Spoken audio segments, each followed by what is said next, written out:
வணக்கம் நண்பர்களே.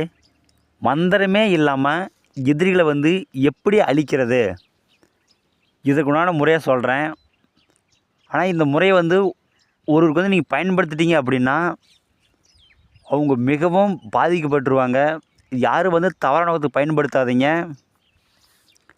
இது எப்படி செய்கிறது அப்படின்னா, சுத்தமான கருப்பு கலர் உள்ள பூனையோட மலம், நாய் மலம், பன்னி மலம், கழுத மலம், மனிதனோட எலும்பு, அதாவது தூக்கு போட்டு இறந்து போகிறவங்க, அல்லது விஷம் குடிச்சு இறக்குறவங்க, அல்லது ஆக்சிடெண்ட் ஆகிறவங்க, இவங்கள எரிக்கும் பொழுது காடு ஆத்துறதுக்கு முன்னாடியே அந்த எலும்பை நீங்கள் எடுத்து சேகரித்து வச்சுக்கோங்க. பிறகு கொத்தான் கொடி, ஆடு தின்னா பாலை, காஞ்சோரி வேறு, இது அனைத்தும் எடுத்து நீங்கள் சேகரித்து வச்சுக்கோங்க. பிறகு ஒரு சட்டியில் போட்டு நல்லா கருக்குங்க.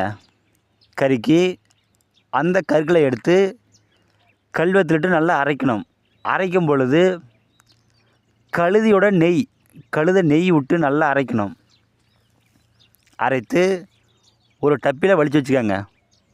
பிறகு மயானத்தில் எடுத்துகிட்டு போயிட்டு அதை நீங்கள் புதைச்சி வைங்க. 3 நாள் புதைச்சி வைக்கணும். நீங்கள் 3ஆவது நாள் அதை எடுக்கும் பொழுது கோழி பலி கொடுத்து எடுங்க. ஏன்னா கோழி பலி கொடுக்காமல் அந்த மையை எடுக்காதீங்க.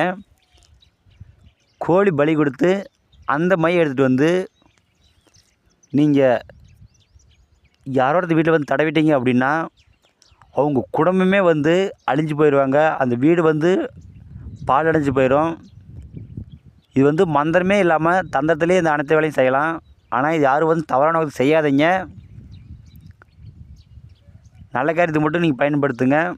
உங்களுக்கு ரொம்ப தொல்லை தரனா மட்டும் நீங்கள் பயன்படுத்துங்க. யாரும் தவறான செய்யாதீங்க. இந்த வீடியோ பிடிச்சிருந்தா எல்லாத்துக்கும் ஷேர் பண்ணுங்கள், சப்ஸ்கிரைப் பண்ணுங்கள்.